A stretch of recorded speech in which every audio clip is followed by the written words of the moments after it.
एका मोठ्या घोटाळ्याने जालना जिल्हा आदरला आहे। 25 कोटींच्या अतिवृष्टी अनुदान घोटाळ्यात 31 आरोपींना बेड्या ठोकण्यात आल्या आहेत। या प्रकरणात चक्क सरकारी बाबूंनी शेतकरी बनून तिजोरीवर डल्ला मारला आहे। नैसर्गिक आपत्तीमुळे उद्ध्वस्त झालेल्या शेतकऱ्यांच्या जखमेवर मीठ चोळण्याचा धक्कादायक प्रकार जालना जिल्ह्यात समोर आला आहे। अतिवृष्टी अनुदानाच्या नावाखाली तब्बल 24,90,77,811 रुपयांचा डल्ला मारणाऱ्या 31 आरोपींना जालना आर्थिक गुन्हे शाखेने अटक केली आहे। यात तहसील कर्मचारी आणि संगणक तज्ञांचा समावेश असून या मोठ्या कारवाईने महसूल विभागात खळबळ माजली आहे। जालना जिल्ह्यातील अंबड आणि घनसावंगी तालुक्यात अतिवृष्टीमुळे पिकांचे नुकसान झाले होते। सरकारने जाहीर केलेले अनुदान गरजू शेतकऱ्यांपर्यंत पोहोचवण्याऐवजी येथील भ्रष्ट अधिकारी आणि कर्मचाऱ्यांनी संगनमताने एक भयानक कट रचला। बनावट नावे आणि नोंदी करून ज्यांच्या नावावर एक गुंठाही जमीन नाही अशा व्यक्तींची नावे लाभार्थी यादीत घुसडण्यात आली। धक्कादायक म्हणजे तहसीलदारांचे लॉग इन आणि पासवर्ड चोरून प्रणालीमध्ये फेरफार करण्यात आले। घोटाळा उघड होऊ नये म्हणून कागदोपत्री आणि डिजिटल पुरावे नष्ट करण्याचाही प्रयत्न झाला।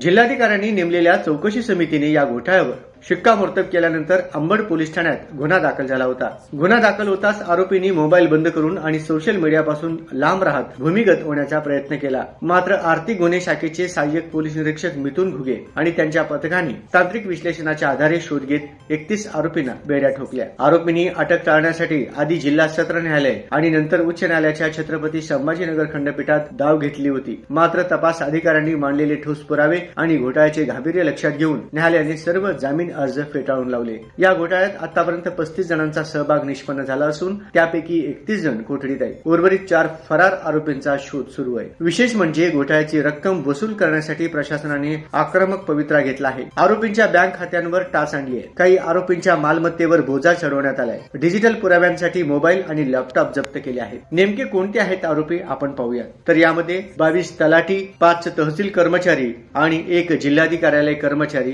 आणि संगणक ऑपरेटर व नेटवर्क इंजिनियरचाही समावेश आहे। अंबड आणि घनसावंगी तहसीलमध्ये लॉग इन पासवर्डचा गैरवापर करून हा कोट्यावधींचा अपहार करण्यात आलाय। आतापर्यंत 31 जणांना अटक करण्यात आली असून तांत्रिक पुराव्यांच्या आधारे पुढील तपास सुरू आहे। कोणालाही सोडले जाणार नाही अशी माहिती जालन्याचे सहाय्यक पोलीस निरीक्षक आर्थिक गुन्हे शाखा मिथुन घुगे यांनी दिली आहे।